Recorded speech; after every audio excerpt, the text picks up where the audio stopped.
शेतीचा खर्च कसा कमी करता येईल याच्यावर आपली चर्चा चालू आहे. त्या अंतर्गत सेंद्रिय खत व्यवस्थापन या विषयामध्ये आपण आज आणखी पुढे चर्चा करणार आहोत.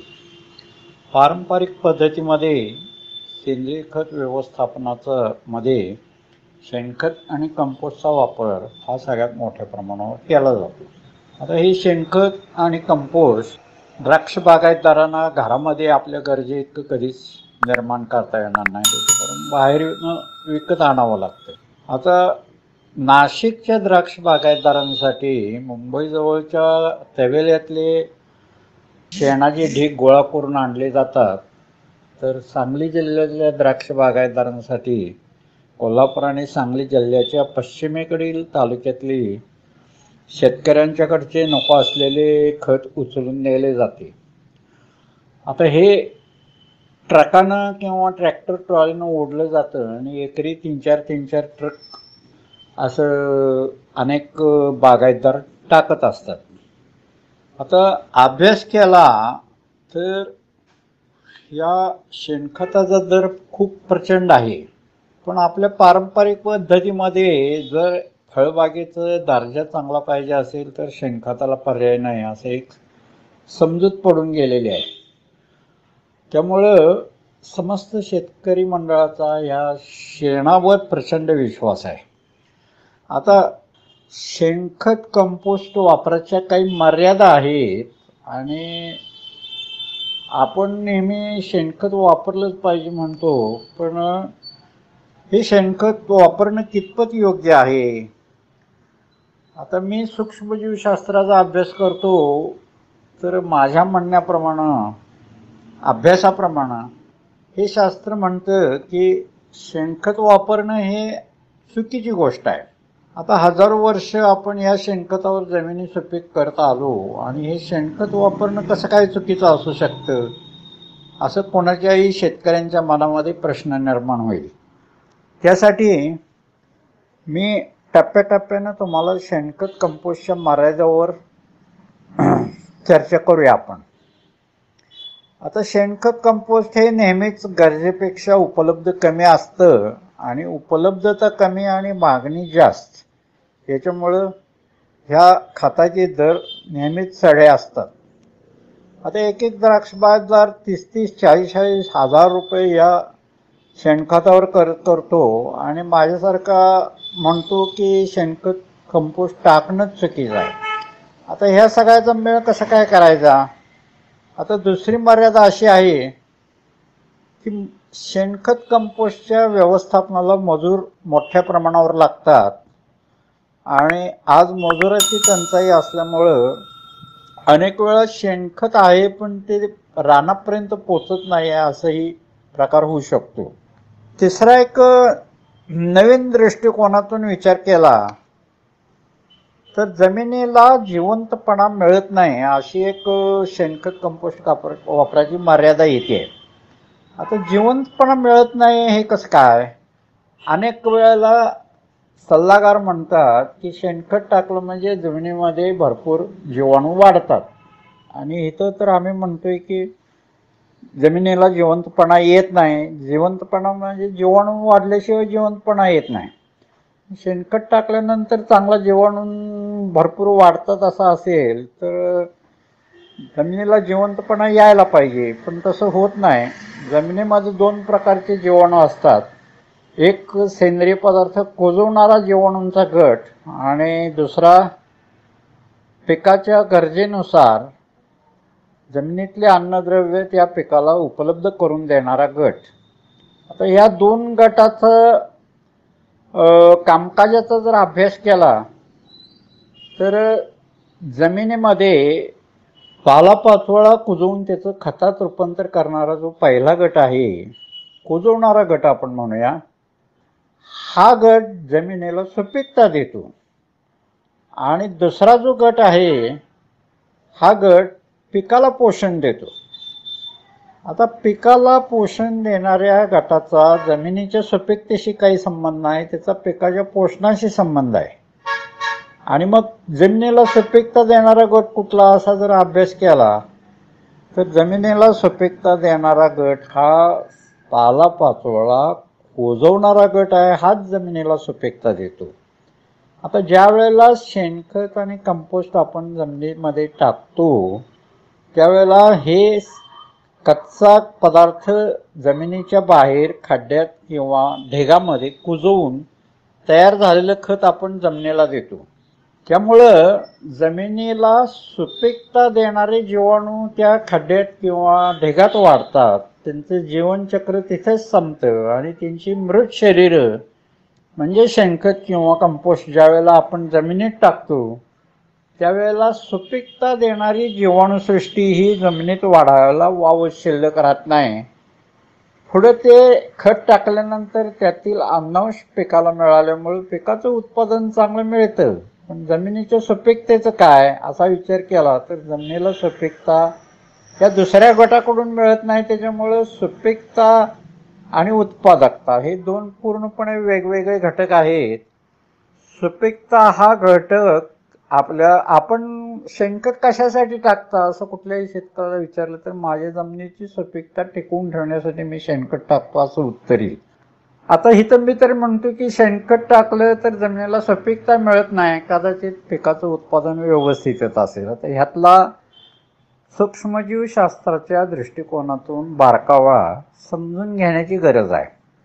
आता पुढची मर्यादा अशी आहे की अशी खते टाकलेली जमीन पीक कापणीपर्यंत मूळ पदावर येते. पारंपरिक पद्धतीमध्ये शेणखत किंवा कंपोस्ट आपण जे टाकतो हे सर्वसाधारणपणे 4 महिन्यामध्ये किंवा एक अल्प मुदतीच्या पिकाच्या काळामध्ये जमिनीमध्ये 80-90% संपून जातं आणि जमीन परत मूळ पदावर येते.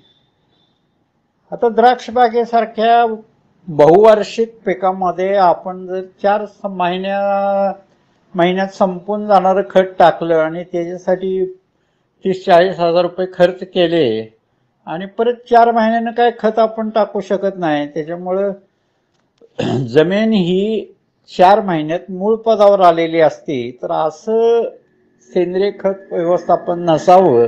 12 महिने त्या जमिनीमध्ये भरपूर सेंद्रिय पदार्थ टिकून राहायला पाहिजे, असा काहीतरी ह्याला पर्याय आपण शोधणं गरजेचं आहे.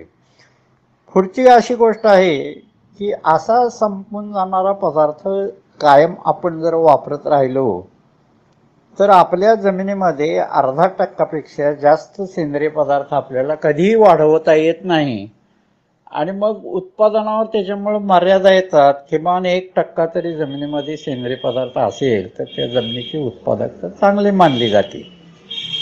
आपल्या उष्णकटिबंधामध्ये 1% नाही 0.5% वर आपल्याला सेंद्रिय पदार्थ वाढवायला खूप मर्यादा पडतात आणि ह्याला कारण आपण जमिनीच्या सुपीकतेचा सगळा भर ह्या शेणखत कंपोस्टच्या वापरावर ठेवलेला आहे. आता ह्याच्या पुढची मर्यादा अशी आहे की जीवाणूंचे वैविध्य नाही, कुजायला जड असणारे पदार्थ या खतामध्ये वापरले जात नाहीत. आता असा एक नवीन अभ्यास आपल्या शेतकरी बंधूंच्या पुढे ठेवायचा आहे की जो पदार्थ लवकर कुजतो त्या पदार्थाचे खत लवकर संपून जाते. जो पदार्थ कुजायला उशीर लागतो त्या पदार्थाचं खत जमिनीमध्ये दीर्घकाळ टिकून राहते आणि सुपीकताही दीर्घकाळ त्याच्यापासून टिकून राहते. आपण शेणखत कंपोस्ट जे टाकतो ते पहिल्या गटातलं आहे, लवकर संपून जाणाऱ्या गटातला आहे. कुठल्याही वनस्पतीचा जमिनीखालचा भाग कुजवला तर दीर्घ मुदतीने टिकून राहणाऱ्या पदार्थाचं खत आपल्याला मिळतं आणि जमिनीपासून वरचा भाग कुजवला तर लवकर संपून जाणाऱ्या गटातलं आपल्याला खत मिळतं. जनावरांना चारा जो आपण घालतो तो वनस्पतीच्या वरच्या भागाचा शेंड्याचा प्रामुख्याने घालतो आणि त्यामुळं शेणखत कंपोस्ट हे जलद संपणाऱ्या गटातलं आहे. आता जमिनीची शाश्वत सुपीकता आपल्याला टिकवायची झाली तर जसा संपणारा सेंद्रिय पदार्थ पाहिजे तसा जमिनीमध्ये सातत्यानं टिकून राहणाराही सेंद्रिय कर्ब आपल्याला तिथं ठेवणं गरजेचं आहे. आणि असा सेंद्रिय कर्बाचा व्यवस्थापनामध्ये आपल्याला कुठेही वापरला न गेल्यामुळं कालांतरानं आपल्या जमिनीची सुपीकता कमी कमी येते. आता कुजायला जड असणारे पदार्थ वापरणारं तंत्र आपण काहीतरी नवीन शोधणं गरजेचं आहे. जीवाणूंची पुढची मर्यादा अशी आहे की जीवाणूंचे वैविध्य राखले जात नाही. आता जीवाणूंचे वैविध्य राखले जात नाही म्हणजे काय भानगड आहे की लवकर कुजणारा पदार्थ कुजणारे जीवाणू वेगळे, मध्यम मुदतीनं कुजवणारा पदार्थ कुजवणारे जीवाणू वेगळे आणि दीर्घ मुदतीनं कुजवणारे ते जीवाणू वेगळे.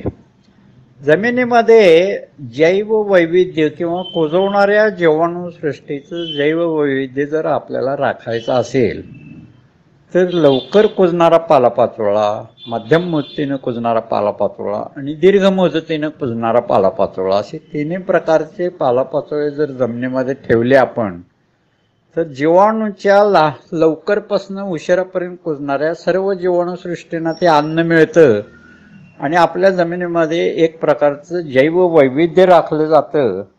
आणि असं जैववैविध्य राखलं तर जमिनीची सुपीकता चांगल्या प्रकारे आपण टिकवून ठेवू शकतो. आता पुढची मर्यादा अशी आहे की कणरचना सुधारणेतील मर्यादा. कणरचना म्हणजे काय आहे नेमकं, तर माती अत्यंत लहान लहान कणापासून तयार झालेली असते आणि अशा अनेक कण एकत्र येऊन आपण पाहतो ती माती बनते. आता ह्या मातीचे लहान लहान कण एकत्र येतात आणि त्याच्या लहान लहान गोळ्या तयार होतात आणि ह्या गोळ्याला शास्त्रीय भाषेमध्ये जमिनीची कणरचना असं म्हटलं जातं. आता ही गोळी जी आहे या गोळीचं नेमकं काय काम आहे तर अशी, आता ह्या गोळ्याच्या मध्ये दोन प्रकार आहेत. पाणी पडल्यानंतर मोडून जाणारी गोळी आणि पाणी पडलं किंवा पाऊस पडला पाण्यात ती गोळी गेली तरी ती आपली आकारमान न सोडता तशीच टिकून राहणारी गोळी. याला शास्त्रीय भाषेमध्ये पाण्यात स्थिर कणरचना आणि पाण्यात अस्थिर कणरचना असे शब्द आहेत. शेतकऱ्यांना जमीन चांगली ठेवायची असेल, सुपीक करायची असेल तर पाण्यात स्थिर कणरचना जमिनीची शेतकऱ्यांनी केली पाहिजे. आता मुळात ही कणरचना कशी तयार होती तर सेंद्रिय पदार्थ कुजत असताना जो डिंकासारखा पदार्थ तयार होतो तो मातीशी एकत्र आल्यानंतर त्या डिंकासारख्या पदार्थापासून ह्या गोळ्या तयार होतात. कुजायला जड असणारे पदार्थ कुजवले तर ह्या पाण्यात स्थिर असणाऱ्या गोळ्या तयार होतात आणि कुजायला हलके पदार्थ कुजवले तर जो डिंक मिळतो त्याच्यापासून संपणारा गोळ्या मिळतात. आता ह्या गोळ्याचं नेमकं ह्या सुपीकतेत काय काम असतंय असा जर अभ्यास केला तर दोन गोळ्याच्या मधून अतिरिक्त जमिनीमध्ये जो ज्यादा पाणी पुरवठा पावसानं किंवा ओलिताकडनं केला जातो तो कमीत कमी वेळेमध्ये जमिनीच्या बाहेर जाणं आणि जमिनीला वापसा येणं हे जमिनीचं एक अत्यंत महत्त्वाचं लक्षण आहे. पाण्यात स्थिर कणरचना असेल तर ह्या दोन गोळ्याच्या मधनं पाणी अतिरिक्त जलद जमिनीच्या बाहेर जातं आणि जमिनीला लवकर वापसा येतो. आता यासाठी कुजायला जड असणारा पदार्थ आपण जमिनीत कुजवला थेट तर जे डिंकासारखे पदार्थ मिळतील ते तुमच्या जमिनीची कणरचना सुधारून देतील. कोणत्या जमिनीची कणरचना सुधारली तर निचरा शक्ती जमिनीची सुधारेल आणि निचरा शक्ती सुधारली तर वापसा लवकर आला तर तुमच्या पिकाला अत्यंत अनुकूल अवस्था लवकर आल्यामुळं तुमच्या पिकाचं उत्पादन चांगलं येईल. आता फक्त शेणखत कंपोस्टचा वापराचा उपयोग केला तर ही कणरचना वाढायला वाव नसतो, कारण बाहेर जो डिंक तयार झाला आहे तो तिथे काही काम नसल्यामुळं संपून जातो. शेणखत कंपोस्ट सुधारण्यासाठी शेणखत कंपोस्टचा वापर जमिनीमध्ये करेपर्यंत तो डिंक संपून गेलेला असतो. त्याच्यामुळे ही एक मोठी शेणखत कंपोस्टची मर्यादा आहे. सेंद्रिय पदार्थ कुजत असताना अनेक सेंद्रिय आम्ल तयार होत असतात.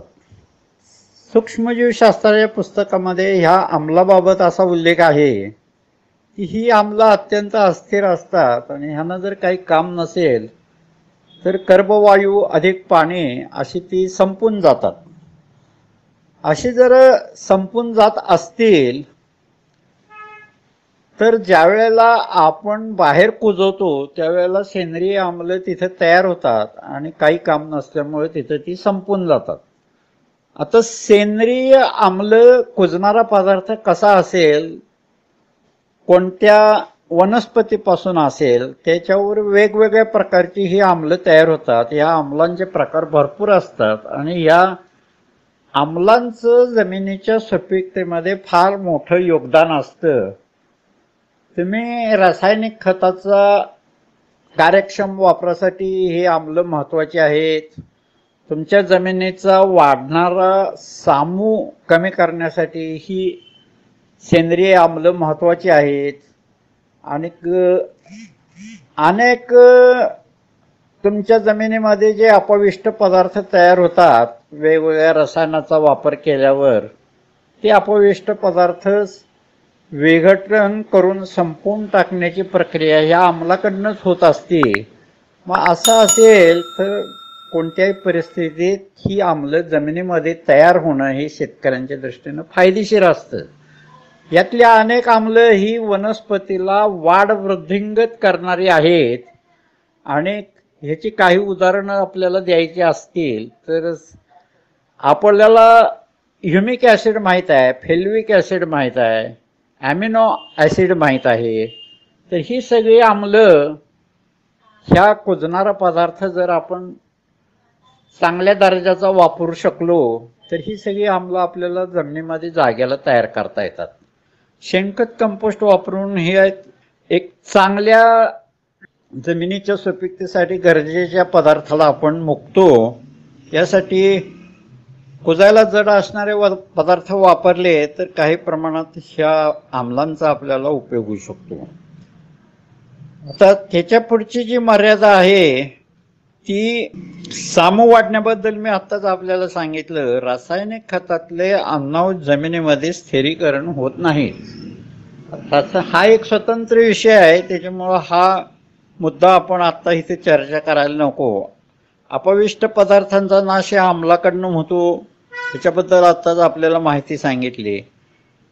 आणि जमिनीमध्ये जागेला कुजवायचं म्हटल्यानंतर हा पदार्थ आणायचा कुठून असा एक मोठा प्रश्न निर्माण होतो. आणि मग ह्याची जाणीवच अजिबात नसल्यामुळं शेतकरी आज तागायत हा शेणखत आणि कंपोस्टवर भर देऊन राहिलेला आहे आणि इतर पदार्थाचा वापराला सहसा कोणीही शेतकरी तयार होत नाही. आता या ठिकाणी मला एक आणखी गोष्ट सांगायची आहे की तुम्ही स्वतः शेणखत कंपोस्ट आपल्या गरजेइतकं काय निर्माण करू शकत नाही.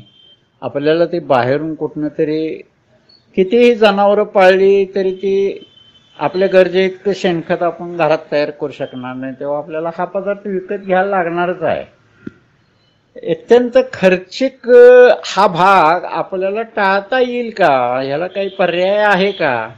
आणखी एक दुसरी मर्यादा अशी आहे की मजूर टंचाईच्या काळामध्ये गवत किंवा वैरणीचा भारा रानात तयार करणे, तो गोठ्यावर नेणे, गोठ्यावर जनावरांचे वैरण टाकणे, तिथे शेण गोळा करणे, त्याचं खत गोळा करणे, खत तयार करणे, ते खत उचलून गाडीत टाकणे, गाडी नेऊन रानामध्ये ढीग टाकणे, ते ढीग विस्कटणे आणि ते खत आपण रानामध्ये कालवणे, इतका उपद्व्याप करण्यापेक्षा शेतकऱ्याचा बहुतांश वेळ याच्यामध्ये बराचसाच जायला लागला. त्यामुळे हे तंत्र खूप खर्चिक होते. आज आपण इथंच थांबूया आणि ह्या खताला सोपे, स्वस्त, सुलभ आणि कमी खर्चाचे असे काय पर्याय आपल्याला उपलब्ध होऊ शकतील का, याच्यावर आपण पुढच्या भागामध्ये चर्चा करूया. धन्यवाद. जर तुम्ही चॅनलवर नवीन असाल तर असेच नवनवीन व्हिडिओ बघण्यासाठी आमच्या चॅनलला सबस्क्राईब नक्की करा.